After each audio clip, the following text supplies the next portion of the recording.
Assalamualaikum warahmatullahi wabarakatuh. Perkenalkan, kami dari kelompok 10 yang beranggotakan saya, Rizky Dewi Saputri, Hendira Adiseta, dan Dwi Lestari. Pada kesempatan kali ini, kami akan mempresentasikan analisis studi kasus PTN dan KAPS untuk memenuhi tugas audit kepatuhan. Ada 3 pokok bahasan yang akan kita bahas pada kesempatan kali ini. Yang pertama ada profil perusahaan dan KAP, kronologi kasus, dan keterkaitan kasus dengan materi. Yang pertama ada profil PTN. PTN merupakan anak perusahaan dari grup bisnis di luar negeri, bergerak di bidang retail yang menjual produk perabotan rumah tangga seperti alat-alat elektronik dan furnitur.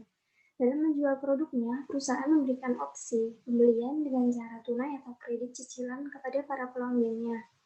PTN mempunyai jumlah outlet yang sangat banyak, tersebar hampir di seluruh wilayah Indonesia. Melihat kondisi seperti itu, tentu PTN harus memiliki modal kerja atau working capital dalam jumlah yang besar untuk menutup kredit para customer di negara asalnya. Di industri multi-finance, PTN disebut sebagai pemain kelas menengah ke bawah. Karena hal itu untuk mencukupi modal kerja yang dibutuhkan PTN, menghimpun dana melalui pinjaman bank, kredit yang diberikan bank kepada PTN terdiri dari 2 jalur. Yang pertama melalui joint financing, di mana beberapa bank bergabung dan memberikan pinjaman. Dan yang kedua adalah secara langsung dari sebuah bank kepada PTN. Pada dasarnya, perjanjian utang piutang antara PTN dengan para kreditornya adalah kerjasama yang sifatnya mutualistik. PTN membutuhkan dana, dan bank juga butuh untuk menyalurkan kreditnya. Selanjutnya ada profil dari KAPS. KAPS merupakan sebuah kelompok kantor akuntan internasional terbesar di dunia yang bergerak di bidang perusahaan jasa profesional dan mendirikan cabang di Indonesia. Markas globalnya terletak di luar negeri. KPS merupakan yang terbesar di antara perusahaan auditor dalam penghasilan. KPS menyediakan jasa audit, pajak, konsultasi, risiko penjualan, dan jasa penasihat keuangan dengan lebih dari 100.000 profesional di lebih dari 100 negara. Selanjutnya ada kronologi kasus. Apa sih asal mula dari kasus ini muncul? Yaitu pada tahun 2015, Kementerian Keuangan menjatuhkan sanksi kepada 3 akuntan publik terkait pada kasus pembobolan belasan bank oleh PTN. Sanksi diberikan kepada 3 KAP terkait setelah menerima pengaduan mengenai pelanggaran prosedur audit dari kantor akuntan publik terkait. Badan Reserse Kriminal Markas Besar Kepolisian RI dalam menindaklanjuti laporan atas dugaan jaminan piutang fiktif PTN menetapkan 5 pimpinan PTN sebagai tersangka. Menurut data Bareskrim Polri yang diperoleh dari dokumen kredit yang pernah diterima PTN, total dari penggelapan kredit mencapai 10 triliun. Namun, OJK menyebutkan kredit yang disalurkan perbankan kepada PTN tidak mencapai 10 triliun.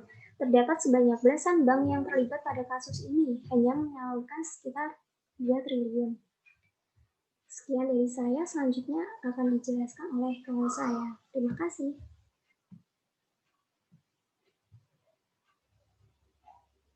Saya akan melanjutkan dari Mas Hendy. Yang ini ada bukti audit. Bukti audit adalah informasi yang dipergunakan oleh auditor untuk mengambil kesimpulan yang mendasari sebuah kesimpulan atau opini dari seorang auditor. Keterkaitan materi ini dengan kasus PTN terletak pada pihak auditor dalam menjalankan audit terhadap laporan keuangan PTN, yaitu tidak melihat keandalan dan kesesuaian bukti audit yang diperoleh. Auditor menggunakan bukti-bukti audit internal yang dimana posisinya lebih lemah pengaruhnya dari bukti eksternal atau pihak independen. Tanpa melakukan pemeriksaan lebih lanjut terhadap keandalan bukti tersebut, sehingga rentan untuk terjadi kesalahan dalam menyusun laporan audit dengan kondisi aktualnya. Pada tahap perencanaan prosedur audit, auditor tidak melihat dan melakukan evaluasi risk yang akan terjadi saat proses audit dan merespon risiko dengan baik, termasuk pada kantor akuntan publik JY, familiarity trait, menyebabkan lengahnya sebuah auditor dalam mengaudit sebuah perusahaan. Bentuk dari kelengahan ini adalah berkurangnya independensi, sikap skeptis, dan keawasan auditor sehingga mempengaruhi professional judgment. Dan auditor akan cenderung lebih mudah untuk mempercayai bukti yang diberikan oleh klien kepada auditor. Selanjutnya ada dokumentasi audit. Dokumentasi audit adalah catatan tertulis yang menjadikan sebuah auditor dalam menarik kesimpulan atau pendapat dalam audit kepatuhan. Dokumentasi audit terdiri atas dokumen-dokumen yang telah disiapkan selama tahap perencanaan, pelaksanaan, dan pelaporan audit kepatuhan. Jika materi ini dikaitkan dengan kasus pembahasan, dapat dikatakan bahwa akuntan publik black dan akuntan publik white tidak teliti dalam mengevaluasi bukti audit. Auditor tidak kritis dalam memahami bukti audit dengan menelusuri keandalan atas data-data yang diberikan perusahaan terkait, seperti kebenaran bukti tersebut. Auditor tidak juga melakukan pencarian bukti audit lebih lanjut untuk memperkuat opini yang diberikan, sehingga opini yang diberikan rentan untuk terjadi kesalahan. Dalam kasus ini, berarti KAPS telah memberikan opini yang tidak mencerminkan kondisi keuangan yang sebenarnya. Yang terakhir ini ada kesimpulan. Kesimpulan pertama yaitu KAPS Cabang Indonesia dalam praktiknya diwakili oleh akuntan publik black, akuntan publik white, dan KAPCY belum sepenuhnya mematuhi standar audit standar profesional akuntan publik dalam melakukan audit umum atas laporan keuangan PTN. Yang kedua, pelanggaran yang dilakukan oleh audit black dan white merupakan kurangnya pemahaman dan perolehan bukti yang cukup dan tepat.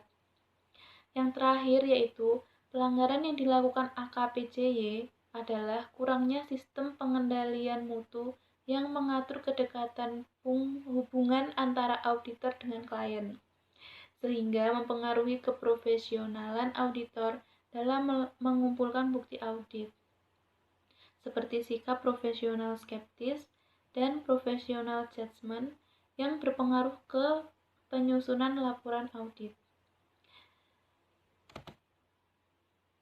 Sekian presentasi dari kelompok kami. Apabila ada kesalahan, kami mohon maaf. Wassalamualaikum warahmatullahi wabarakatuh.